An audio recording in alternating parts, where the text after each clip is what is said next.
Welcome to Power Women of the Trades podcast. This show is all about breaking barriers and changing the game. Our guests will feature some of today's most successful female entrepreneurs and other advocates of our industry as well. Because if there's one thing we know for sure, female-led entrepreneurship drives change on multiple levels. We want to empower women in the trade industry like you so you can maximize your potential, stay balanced, achieve long-term success, and claim ownership over your life. Let's get started. Hi, welcome to Women of the Trade, Power Women of the Trades podcast. We're super excited to have you guys here. We have Lori Tschohl with us today, and I'm going to read a little bit of her bio because I just want to make sure I give her justice of everything that she's doing or that she's done. And then she's going to share some of her stuff too because she's so great. She has an incredible resume. Okay, so Lori Tschohl is the managing member of Eagle Pipe and Mechanical, an HVAC contractor specializing in commercial gas pipe. Eagle Pipe and Mechanical is a preferred contractor with two of the major utility companies in Washington State. However, Lori has a unique journey to owning an HVAC company, and that's where I'm going to stop. Is before this HVAC world, Lori, what were you doing? So when we say unique journey, it's really because I have a whole speech about my burgers to bangles to pipes, a lifelong plan in business. And the reason why is I started out at McDonald's. And so I was a McDonald's franchisee and spent many years. And I worked my way up, just like we have technicians in the world and they become owners. I started out at McDonald's and I was lucky enough to do a lot of corporate time. And then after that, I owned my own company. So when I retired from McDonald's, I sold and retired and had a wonderful experience, many, many years, about 35 years. And I said, what should I do with my life? What should I do? And I traveled the world. I've been all over. That's one of my passions. And finally I said, I need to go back to work. I was making myself crazy and everybody else around me.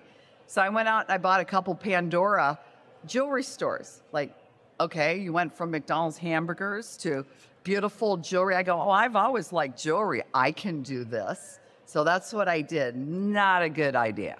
You know, it's beautiful, but not probably the best business investment decision I ever made. So I closed those down. In the meantime, I started, we call it Eagle Pipe and Mechanical, but people are like, mechanical? So we deviated Eagle Pipe Heating and Air. So our customers understand that we do a lot of HVAC. So I started that around 2015 with 2 employees. And I'm 100% woman-owned. And so, love it. Yeah, Love that. Yep. So, yes, thank you.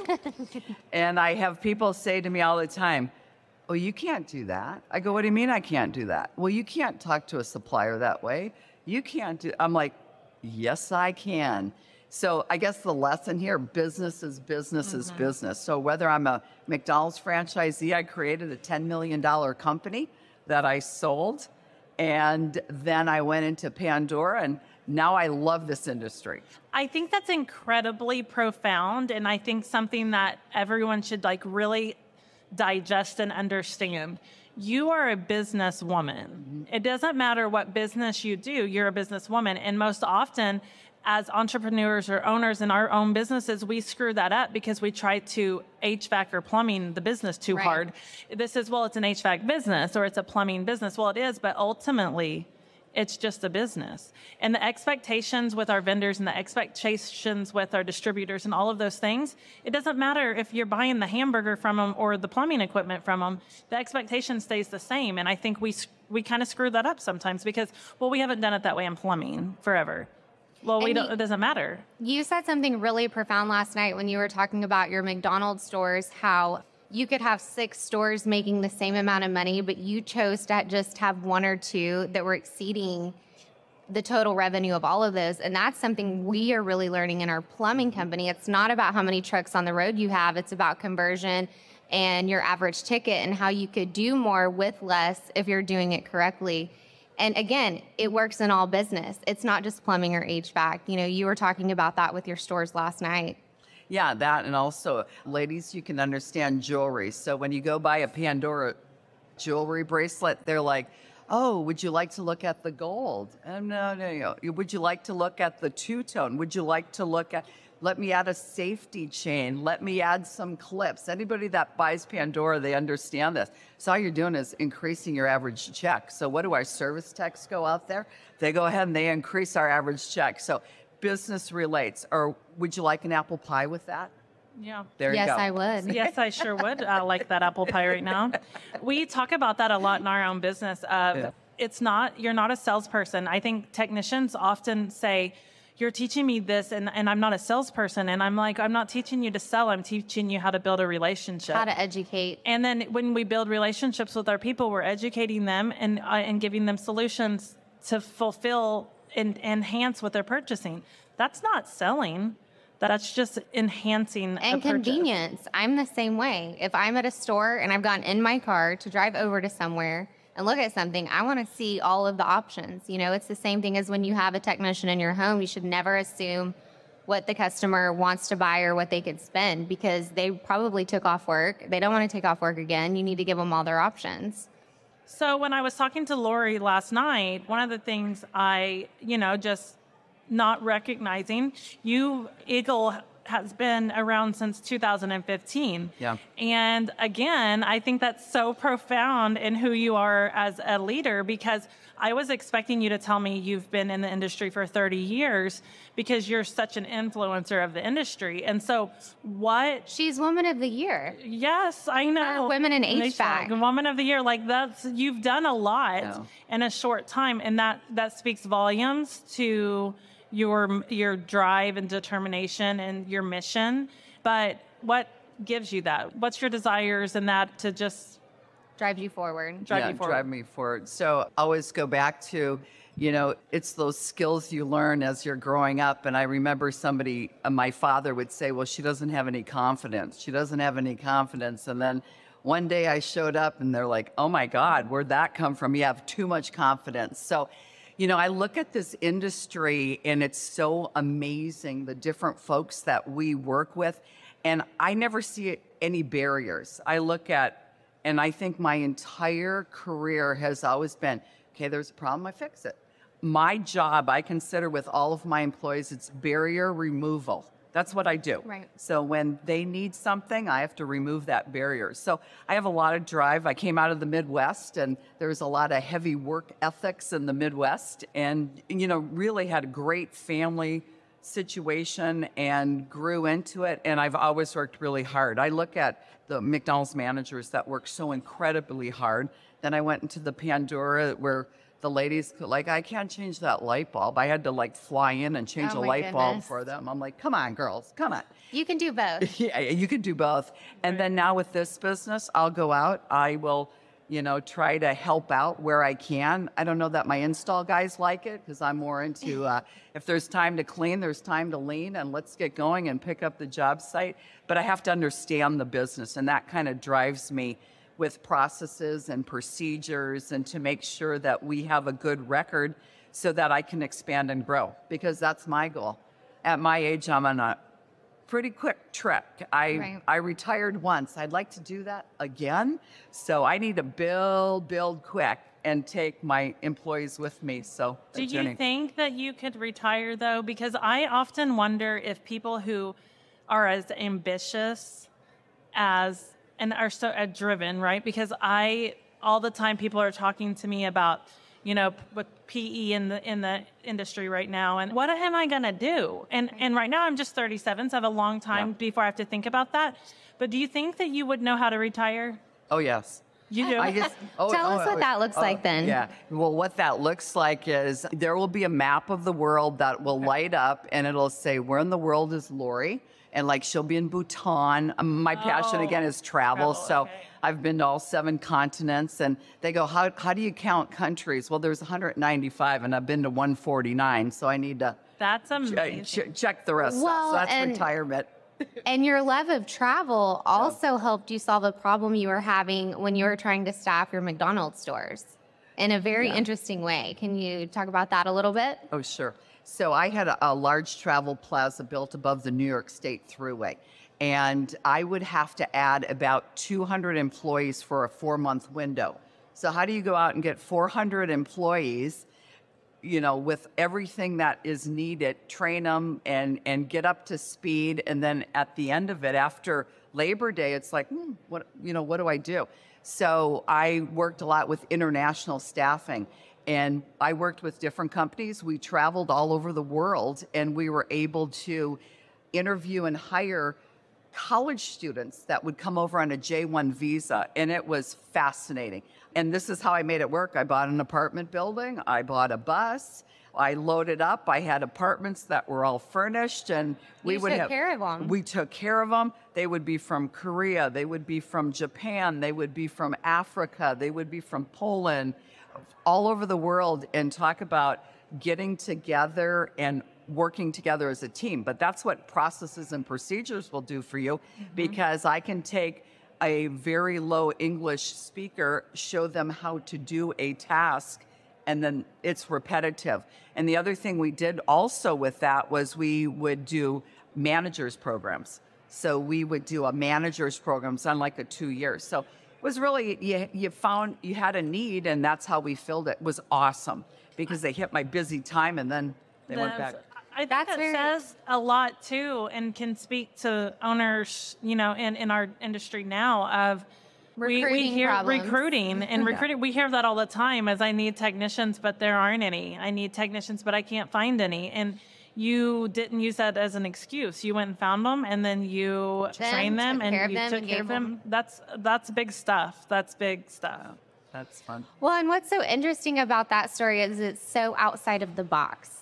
I mean, we're like everyone else. We struggle with recruiting. I'm going to say it. Plumbers are drama a little bit. And I can say that because I'm married to one. But you're definitely trying to shift a whole mindset that has been around for a long time. And so you have to be really creative in recruiting. And the next generation's motivation is not the same as yours. So are you finding anything specific in your own business now with recruiting in the trades, in a certain benefit package, or just something that's worked for you that maybe nobody else is thinking of? I don't know that nobody else is thinking of it, but I do know that money is not always the driving force. So we can do spiffs, we can do bonuses, we can do that. You know what works? If you can give them a 4-day work week, and we do a Friday pickup day, and if we are not having to work them, we don't. And I can't tell you that this group that I have, they would much rather have that time off. And it's not the overtime. It's, back in my day, it was like, I don't care if you... More money.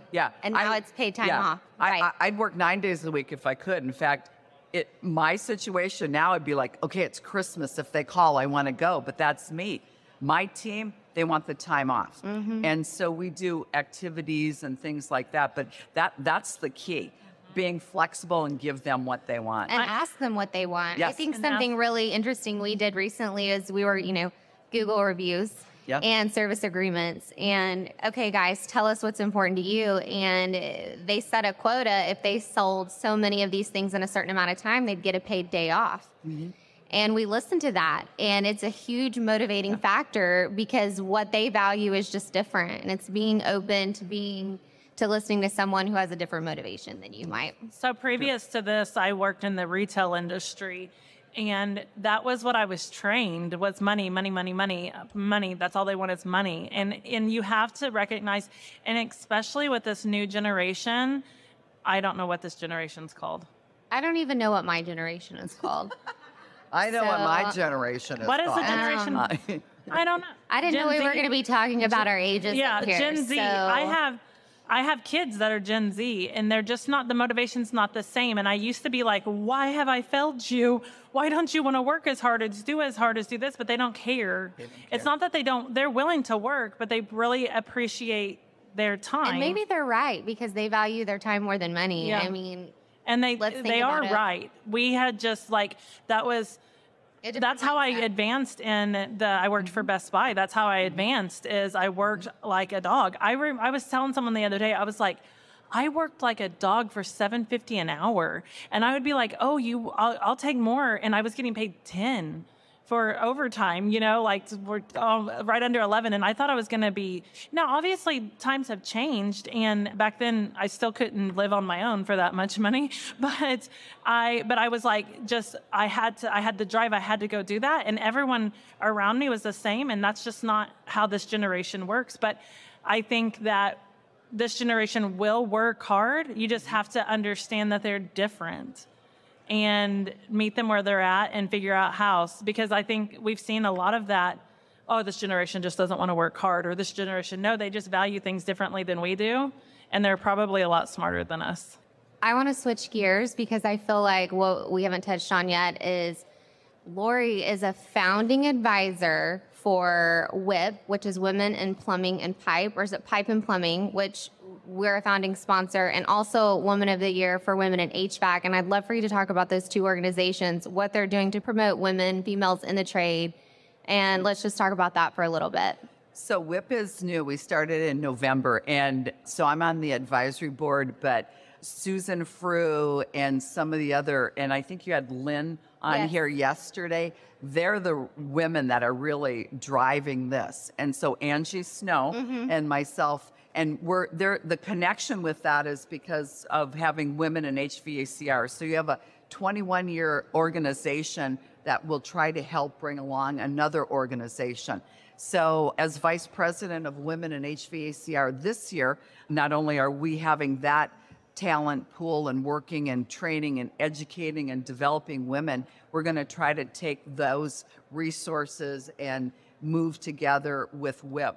And so there's so many groups out there, Lady Titans, WIP, Women in HVACR, and through Service Nation Alliance, I moderate a group. It's called AB80, and there's about 125 ladies. And we're the largest advisory board group with Service Nation Alliance, and we have some power there.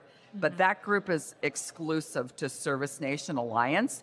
But the thing is, it's open to any woman that works in that contractor's office or business. Oh, I love that. And all segments. I love is because they're the ones that are really running those businesses. That's right. Really, So it's a cool. So all these organizations are phenomenal. We just took about an hour ago a group of high school students through this exhibit, and we had 5 young ladies that they're going to graduate from HVAC school, and we're like, here's our future. Yesterday we took through a group of engineers, and those ladies, they were stumping some of the engineers in these booths because they were asking questions. So that's awesome. That's how we grow in this industry, and we change is with this next generation. And if you're not willing to change, you're just really you're staying behind. If you're not changing, you're dying. Yep. That sounded That's harsh. very direct. The truth. You have to, especially in our industry. Think how much it's changed just in the past 2 years since COVID. So, as being the owner of Eagle, we've talked about McDonald's, we've talked about Pandora, and then Eagle. What do you think has been the most challenging part of that as a woman for you since owning, and the differences between the others? Or has there been a difference? Or has there been anything? Yeah. I like to treat it as a challenge. And when I'm asked to look at a challenge, you have to overcome. You say, hold my beer? Yeah. No, or probably mine would be like my liter of wine or something. Right. Liter. I'd be like, love it. Yeah. Oh, no, not a glass, not a bottle. A liter, please. Yeah. So when I first came into this industry, I think it was like I said, I'm like a little minnow in a big pond. And I talked to a gentleman on the floor today, and I said, oh, you're with, Clark Construction. I want to say, yeah, you guys are the big boys. So I always feel like I'm just this little person making my way. But I'll tell you how we overcome it. So I worked with one of the suppliers out of Seattle, and we did supplier reviews. Sat down with all my suppliers. This was COVID, so it was Zoom. And the guy said to me, hey, you were down, about 300,000-400,000 last year. How's business? And I said, oh my gosh, business was awesome. I said, we're up 54%. He's like, well, and I said, well, why do you think that is? And I said, I'll tell you why. I said, because you don't give me the time of day. And when the rest of those big old 50 fleets roll up and you're so busy scrambling, I said, you can't even get my parts to me. And so, oh boy, It's hard to argue with data. Yeah. And so instantly it's like, what kind of training? And we're here and you know, and they were all over it. So I like to go, and I tend to be a little direct. Yeah. And I just have a conversation with them and say, hey, you know, you can either go aboard this train that's rocking and rolling and we're growing and moving, or you can be on the sidelines watching it. And when I pay you millions of dollars, my millions might be little compared to some of the other companies, but they're still millions of dollars. But exactly, the customer service that I expect should be the same as what they get. And we had an issue in our own area with one of our distributors, and it was to the point that we and Oscar got in our truck, and I called it a sneak attack. So we went for the pickup, and we backed up to the door, and me and Oscar got out. And those guys were flipping backwards because they didn't know, but that's not how they treated my team. Yeah. And they put us on a back burner, and they didn't take care of us. And so whenever that same question came up of why, you know, we're down like $300,000 of what you purchased from us last year. Are you guys doing okay? Yeah, boy. We're buying it somewhere else. Better. We're buying it somewhere else. And I got an email once, and I think that's one of the things that powers me to keep changing and helping women. I got an email forwarded to me once from a distributor that mentioned me as a bad B word, and she's going to come and you're going to have to deal with her. And they just forwarded the wrong email to the wrong bad B word, you know? Oops. And oops. But those are real things that we as women have to deal with in this industry sometimes. And I'm like, am I that threatening to you? Because I can't install that capacitor, but I can buy the damn thing. Yeah. You know? So it's just wild, the things that we've all had to overcome. I remember when we were first starting out as a husband and wife team, and it was Brent in a truck and it was me, right? So of course I'm on the phones, and I was looking for a marketing vendor, and I got a hold of one who was recommended, but he was working with a local competitor. And at that time, he kind of led me through this conversation at the very end, and he said, well, I just can't work with you because he's just so big and doing these great things. And I was like, and in my head, you know, I was professional. I had my Harvard voice on, and I thanked him, and I got off the call. And I remember thinking, you're going to want my business in a year. And over the last year, we have more trucks on the road than he does. I would drive by that shop every day as I was getting a coffee, and I would count how many trucks he would have sitting. And I would go check our board, you know, and now he's not even on my radar. But I think it's a way to turn something really negative, or when you feel inferior or someone has made you feel inferior, to turn it into something really positive. For sure. Well, I think we had the opportunity to ask the audience questions. If anyone has a question for Lori, anybody? I know that's like really putting the audience on the spot right now. We didn't know this was going to be a thing. So this is new for us too. Not me on the spot. Did you know? No, not me on the spot. It's the audience on the spot. Or we'll start asking them questions. Well, I do want to talk about mentorship. This is very crucial, I think, in any area or any industry that you're in as a female, and as you try to balance so many things as we do, how crucial and important it can be to have a coach or a mentor. And personally, I can vouch for this, accountability. So talk a little bit about how you do mentor and what that looks like through Women in HVAC. I'm sure WIP will probably have the same thing. Exactly. They're going to pattern a lot. And I've been mentoring women for over 40 years. When I was like that little McDonald's manager, I would take and mentor. When I was the field service manager, I would take the franchisee's wife, and we would mentor. And I mean, we would do such amazing meetings. All the guys would show up. And even now when I do AB80, the guys sit in the background. And, they'll give us cues because they know their boss is sitting behind them or their husband or whatever, because we have such great information. But what we do with mentorship, so Women in HVACR, we have a whole mentorship program.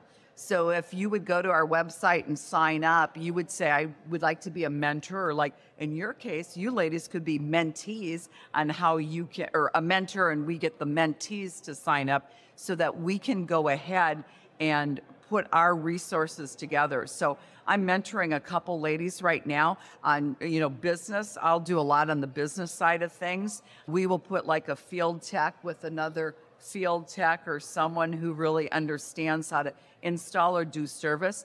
This group we just took through of high school students, we said, go to our website, sign up when you graduate from HVAC school. Let us know. We will put you with somebody. So mentorship is so important. And there's coaching and there's mentoring, and we try to do a combination of both. Do you feel like with the females that you mentor, there's a common thread, a common theme that runs through the problems they're having? Is it usually, I guess, okay, let me think about this. Is it usually more of a personal roadblock that is hindering them professionally? That's my theory. I'm just guessing. So maybe not necessarily a roadblock, but you don't know what you don't know. Right. So what's And you out can there? be embarrassed to ask. We were talking about this yesterday when we had Lynn on, because she does our books, and how talking about numbers is so vulnerable because you get so many people posturing on social media. So you're scared to say, and then you feel silly for not knowing, and how crucial it's been for me to have her, because she never made me feel silly for asking a question. And I didn't know. I didn't go to school. I'm not a CPA. Don't love numbers, but how I've had to know that, but having the right person to kind of coach you through that and be really patient. Yeah. And I know Lynn will be excellent when we she get is. I love her. Yeah, when we get into WIP. Her. We had a good Lynn, episode. you and Lynn. Y'all are similar. Yes. Your vibe is very similar, and I feel love like it. I'm looking into my future also, because I think that I'm very much like you. I'm direct. You don't have to guess where you are with me. Right. Like I'm good. I'm just very direct and like unapologetically. Like I got a little bit of humor, but I like if I hurt your feelings, I might be sorry, but I just told you what you needed to hear. You know, like I'm trying. Cassie is facts over feelings. Where it's she's at. facts over feelings, and then like I'm trying to do better with that, but I think that I get that from you a little bit. It's just like I'm telling you the data, I'm telling you the numbers, I'm telling you the things. I can love you through the hardship, Right. but it still kind of sucks a little bit, you know? Like you have to. I'm just not a very passive person. So it's more about you when you're mentoring these females, finding the mindset behind the obstacle. So we will ask, we have some very specific formatting that we talk about on a regular basis. So what was your biggest win for the week? You know, what are your challenges? And then we start working through those different challenges. And sometimes we can go off in different directions that will help them. So I can't really speak to family balance because I have a family, but I don't have children and this type of thing. And I can't talk about the husband and the kids, but I can talk about a whole bunch of other things to try to balance out what they're experiencing. So it really, we take it where they need to go. And then I think you can get an overview and understand that individual to see how you can guide them and help them. It reveals itself through conversation. Through mentorship, there's a level of accountability. That's your job, and accountability is hard. Yeah. You know, sometimes I don't want you to tell me that I'm the problem. Are we the problem? Are we the problem? Yeah, and sometimes it is. And that's where I say I kind of can see that similarity of myself is like accountability. I don't want to hear it sometimes myself, but we all need it. I have a question from the contractor side, and not necessarily female related. So you started in 2015, right? So short amount of time. We started in 2015, but in new construction, it wasn't service until 2018. So short amount of time. Is there anything you know now, that you would have done differently? Like you got one guy in a truck. You maybe have somebody answering the phones. Maybe you don't. What's a takeaway? What's something you can do to get out of the truck? So when I went into this, I never had to go into the truck. Right. So I always work on my business, not necessarily in my business. And, that's like this cliche you hear all the time. So when I started, I was actually running my Pandora stores in 2 different states. I'd be like selling a bracelet and I'd get a call that like, we need a mechanical permit. I'm like, well, what's that? And I'd have to run to the back room and fire up my laptop. And I'm like, well, what do I need to do for this? And so I didn't have a very laid out business plan. I was like, well, I could do this. Business is business. So if I would have maybe spent some time in an HVAC company, I probably would have had a better structure and setup. But, we all think, oh, we can do it. We can do it. So having a coach earlier, getting structured, getting set up. And then just stair-stepping your way into it. Yeah. Separation of technician, phones, office. Well, and I found my absolute best person on Craigslist, and she's been with me now since 2015, and she's now my operations manager. So it's taking mentoring, and she's the person that I want to buy my business. Right. And so you're doing something very cool. I don't know if you want to share too much about that, but you've really poured into that and are setting yourself up for your exit. Mm-hmm. How important is your exit when you're starting? You always want to keep the exit in mind. When I went to Buffalo, I went into Buffalo knowing I was leaving Buffalo. I thought I could leave in 8 years. It took me 11. But I had a strategy because you need to know what your end game is. So like right now, I'm kind of on like a 6-7 year plan, and this is where I need to be in 6-7 years. So every day I need to work towards that, and I need to have my people lined up to do that and make my company valuable. I have people calling me all the time, can we buy your company? I go, it's not worth anything yet. Right. I'm not ready. I'm not ready for you yet. Yeah. I've still got a little gas left in the tank. Yep. Yeah. And I need to make I need to make a lot more money to get that number I need. That's because right. I know that number. Right. So I already know what my number is, what I need to build to, what I need to get to. And oh my God, I don't want to be doing this when I'm 80, so I have to hurry up and get there. Well, I think we're about to run out of time. Yeah. So if someone wanted to contact you, how would they do that? There's different ways. So you can either email me, and it's Lori at eaglepipemechanical.com. More than happy to give a cell phone. Don't give a cell phone. Okay. Don't do it. LinkedIn? LinkedIn, Facebook, Instagram. She's company on website. Women in Pipe and Plum. Right. Yeah, Women in HVAC, SNA. Yep. So all kinds of opportunities. Yeah. She is a giver of the industry, and I think that's amazing. She's just a wealth of knowledge. I got a chance to really talk to her a couple weeks ago when we were prepping for this, and as a business owner and dabbling in some other things, I mean, her wisdom is priceless. She's the coolest chick out there, I think. She's done it. So we're so grateful that you decided to do this today with us. Thank you. Thank you. Thank you. so All much. right. Thank you.